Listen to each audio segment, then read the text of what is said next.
Cam freaking Skattebo and the Big 12 earned themselves some respect in a very, very close loss by Arizona State to the Texas Longhorns. What is up? We're going to talk about the CFP quarterfinal game, the Chick-fil-A Peach Bowl.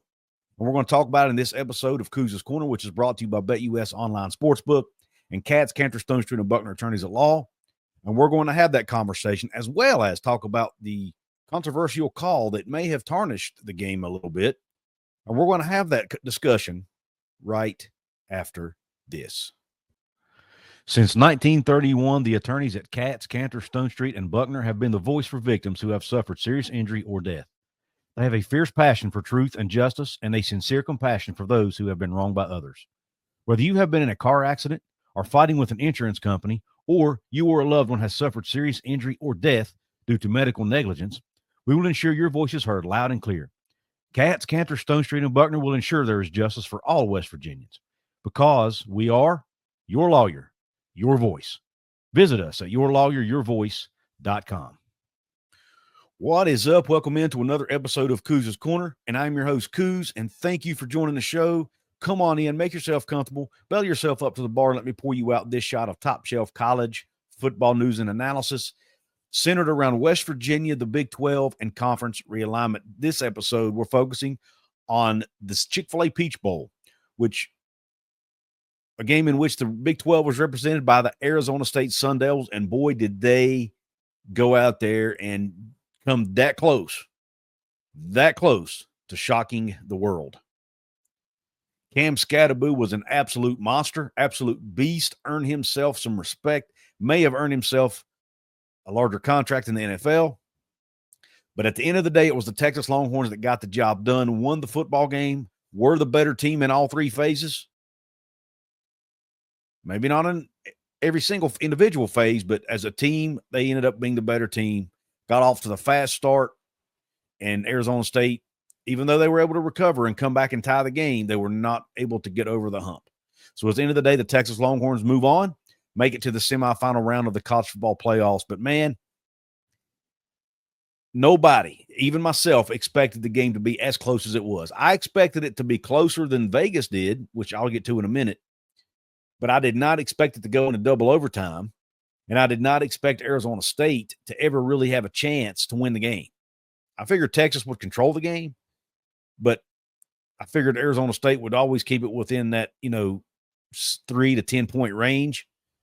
But not only did they come back in the second half to tie it, after looking like the game was pretty much over, man, they had chances to win the game at the end. Unfortunately, there was a controversial call that kind of tarnished this game a little bit, which I'll get to in a minute. But first, I want to give props to the participants in the game, the two teams who played the game. And then I'll give my opinion on the targeting call. But Texas wins the game 39-31. Again, it was the Chick-fil-A Peach Bowl in Atlanta. They got off, I think they were up 24 to, what was the score? I think it was 24-3 or 24-5 or something like that. 24-8 maybe. But whatever it was it was a score that, a margin that it looked like Arizona State would not recover from because Texas had pretty much dominated the football game. Arizona State's offense was moving the ball, but was never able to get it in the end zone. Texas had made a couple big plays on the offensive side. They had a special teams play that got them in the end zone, and Arizona State was struggling on special teams. It appeared that Texas was going to dominate the game, and it looked like it was going to be just like every other college football playoff game that we had seen and have seen so far. But Arizona State came out in the second half, and first drive of the second half, the defense stepped up, made a huge stop. Offense comes down, continues to move the ball to burn clock. I mean, they won the time of possession handily, which we'll go over the stats in just a minute. And they finally were able to get the ball in the end zone late. I think it was late third quarter, maybe early fourth quarter. They finally got the ball in the end zone on a trick play by Cam Skattebo throwing the football and throwing for a touchdown. And then from then on out, it was the Cam Skattebo show. He ran the ball well, caught passes, absolutely just carried the team on his back, which he had been doing all year. And let's keep in mind, Arizona State was playing this game without their star wide receiver, Jordan Tyson. He missed the game. And they were still able to give Texas everything they could handle and then some. and even had chances to win it at the end. Just a couple missed assignments on defense here and there. Again, the special teams touchdown they allowed early in the game. Just were not able to do enough at the end to win the game. And, of course, the call didn't help either. But, again, we'll get to that later. I don't want to focus on that the entire show, even though that's what most of us are up in arms about. Let's go ahead and take a look at the stats here from ESPN. You've got Texas, obviously the score was 17-3 at halftime. Arizona State outscored Texas 5-0 in the third quarter and 16-7 in the fourth, and then was outscored 15-7 in overtime periods. But when you look at let's go ahead and look at the team stats first, because these are very, very interesting.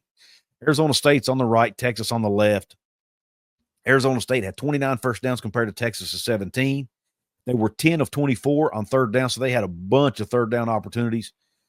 Was successful rather on 10 of 24. Texas was 5 of 13 on third down. Arizona State also went for it 6 times on fourth down, was successful on 3 of those.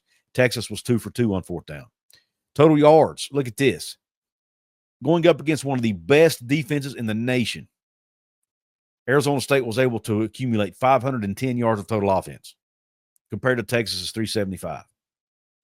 Sam Levitt and company were able to get 296 yards through the air. Texas was able to get 322. Quinn Ewers was 20 of 30. Arizona State was 26 of 48. Yards per pass, a big difference here. Most of Arizona State's passes were in shorter, like screen passes and short passes. It was 6.2 yards per pass compared to Texas at 10.7. Each team threw a pick. Look at this right here. This stat right here is very, very, very interesting to me, and I just want to give a shout-out to the Arizona State defense. Arizona State was able to run the ball for 214 yards against a top 5 or top 10 at least rushing defense in the entire country. I think they were 9th in the country in rushing defense. And Arizona State put up 214 yards, led mainly by Cam Skattebo. Meanwhile, Texas, who had ran the ball pretty much at will against Clemson the prior week, were only able to accumulate 53 yards on the ground against Arizona State's rush defense. Yards per rush, Texas 1.8, Arizona State 4.4. Arizona State committed less penalties for less yards.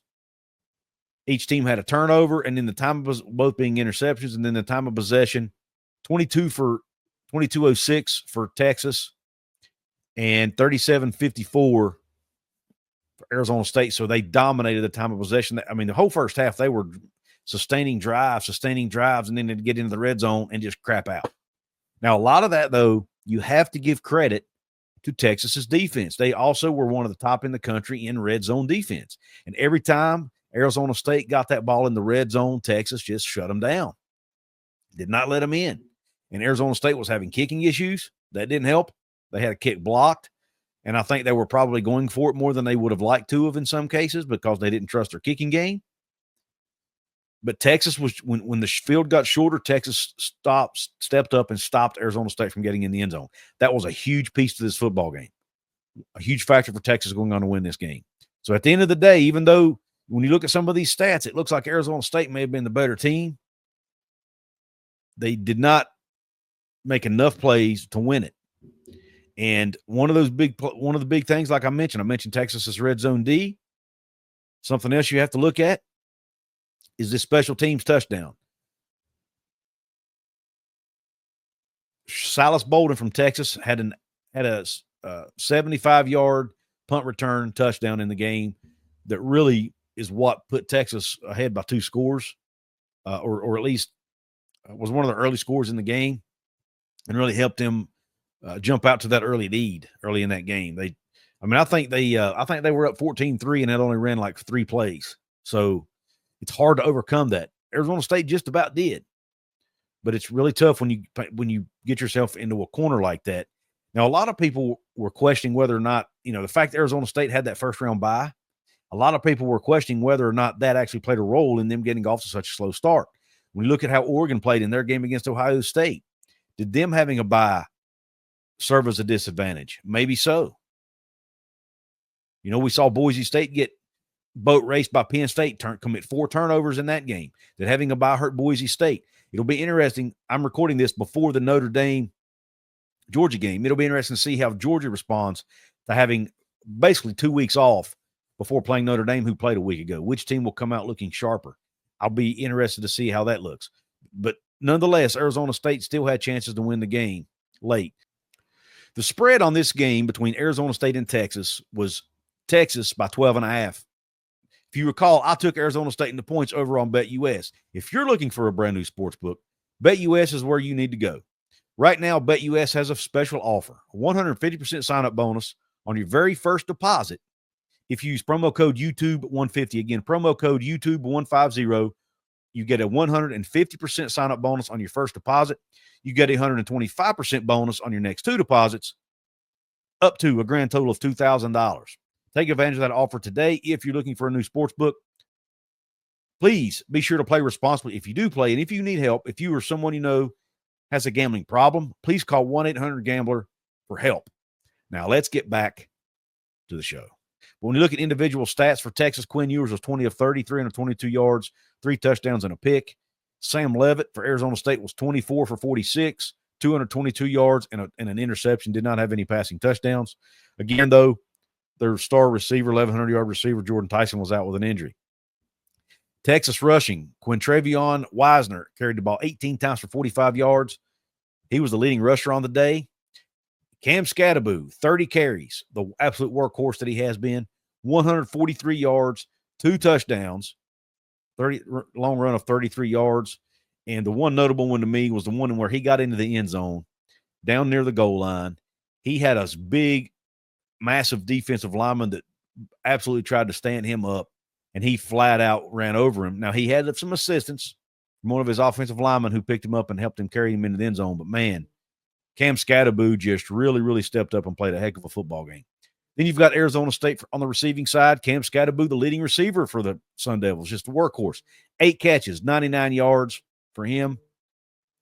Malik McClain is the one who caught the touchdown pass from Cam Skattebo.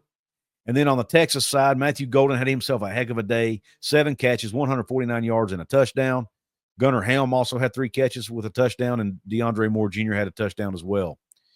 And then I mentioned the punt return touchdown by Bolden, Silas Bolden for Texas. Defensive stars in the game, Texas's Jahdae Barron had 11 total tackles and a half a tackle for loss. Michael Taffy, I guess, or Taff, Michael Taff. I think it's pronounced Taff. Michael Taff had 10 tackles. Trey Moore had 2 sacks on the day for Texas. And then there were a couple interceptions as well coming from Andre Makuba from Texas. And then Javon Robinson had an interception on the Arizona State side and was part of that second half comeback. So hats off to both of those young men. And the defensive stars for Arizona State, Keyshawn Elliott had 8 total tackles and a half a tackle for loss. Jordan Crook had 7 tackles, 1.5 tackles for loss. So, and then you had Caleb McCullough with a sack, Prince Dorbal with a sack, and then Clayton Smith and Justin Wadley had a half a sack each. So those are your standout performers on the day on for each team. From a Big 12 perspective, though, this, in my opinion, even though Arizona State did not win this football game, I think what they did was go out there and show the world that not only were they disrespected and they were underrated, but I think they showed that the entire Big 12 conference, this is a team who was tied for the Big 12 conference lead going into the end of the year. They got into the Big 12 championship through tiebreakers. So there were other teams with equal records to them, including BYU, including Colorado, and including the team they beat in the Big 12 title game, Iowa State. So I think this showed the country, the world, anybody who doubted that the Big 12 conference can play snap for snap with any team, or at least any team from any conference in the country on any given day. I think it proved that because Arizona State, again, had 2 conference losses. And we saw what BYU did to Colorado in their bowl game. And this was a Colorado team who had their stars playing. Travis Hunter was playing. Shedeur Sanders was playing because of the insurance policies they had taken out for them. So, in my opinion, Arizona State proved that the Big 12 conference can compete with the quote-unquote P2 or big boys or whatever you want to call it, because they went toe-to-toe with one of the top teams in the SEC in Texas, and were that close to beating them, and were it not for this very controversial targeting call, may have beaten them. So let's talk about the targeting call real quick. My opinion on the targeting call, it was absolute blatant targeting. I'm going to read you. I went online and looked up what exactly is targeting. I went online and looked for myself to make sure I wasn't misspeaking. And I actually found this on the SEC's website. Now, I know the refs were not SEC refs, but the first place it popped up was the SEC website. And here is the definition of targeting. Targeting means that a player takes aim at an opponent for purposes of attacking with forcible contact that goes beyond making a legal tackle or a legal block or playing the ball. Some indicators of targeting include, but are not limited to, and I'm just going to read you the one that applies to this targeting call late in the game, where a Texas player tackled an Arizona State receiver, pretty much knocked him out of the game. It looked like he about knocked him out cold because of head-to-head contact. And here's where it says leading. It includes leading with helmet, shoulder, forearm, fist, hand, or elbow. And he led with the helmet. No doubt about it. And I've heard some people say, well, he led with his face mask. Face mask, in my opinion, is part of the helmet. And there are even clips that you can watch. He did not lead with his face mask. He hit him right there, which is the crown of the helmet, which is the entire reason for having a targeting rule. But it says with forcible contact at the head or neck area, and it was blatantly to the head. I'm going to show a clip of it in just a second. Now, another part of the targeting rule is it has to be on a defenseless player. Here's how that is written. Here's the definition of a defenseless player in this scenario. A receiver attempting to catch a forward pass or in position to receive a backward pass, or one who has completed a catch, because it was a catch, and has not had time to protect himself, or has not clearly become a ball carrier. The player basically took one step, he caught the ball, planted his foot on the ground, may have taken a step or a half a step and got absolutely drilled in the head, and they said it was not targeting, even after going for a review. But I'm going to show you a really good angle of this in slow motion. This was reposted by Locked On Big 12 on X from an account called Addict36. But look at this. Look at this right here. How is that not crown of the helmet? Right to the helmet of the Arizona State receiver. I would love, if that is not targeting, and I don't want to blame this on the officials on the field because that's a hard call to make. But when the replay booth misses it, we have a problem. Almost every game I've ever watched, that's targeting. And for them to say it wasn't targeting is just, I don't get it. I don't get it. How is it not targeting? Crown of the helmet, led with the helmet. It was helmet-to-helmet contact, and the receiver was defenseless because he had not had time to become a ball carrier. I mean, he was still tucking the ball away, for crying out loud. He held on to it, not sure how, but he did. Hats off to the receiver for holding on to that football. But if you add targeting there, he catches it right around the 50. You get another 15 yards added on. And Arizona State, if I recall, it was a tie game here, and they were driving down the field to try to take a lead. You give them an extra 15 yards, they're at the 35-yard line. They're darn near in field goal range, if not in field goal range. And they ended up having to punt the ball away to Texas in this, if I recall, after this, because they were not able to get any more yards. You put them on the 35, it changes the whole game. Now, it doesn't mean Arizona State would have won the game. It doesn't mean the result would have changed. And I'm not going to bash Texas. It wasn't Texas's fault that the call was missed. But the college football has to do something about these inconsistent targeting calls. There needs to be some kind of, to me, it's too subjective. It doesn't need to be subjective. It needs to be, there's got to be some kind of certainty here and some kind of consistency to these calls because it's impacting games too much. And here it's impacting a chance for a team to move on and play for a national championship potentially. So something has to be done. That was blatant targeting.